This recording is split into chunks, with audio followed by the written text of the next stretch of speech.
In today's tutorial, I'm going to show you guys how to disable or turn off full keyboard access for accessibility tools and shortcuts on your macOS device.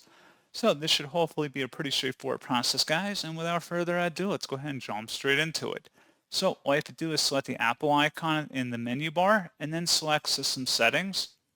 On the left panel, select Accessibility. And then on the right side, you want to scroll down underneath Motor and select Keyboard. Versus full keyboard access at the top, click inside the oval to toggle that off until it's grayed out, and that's all you have to do.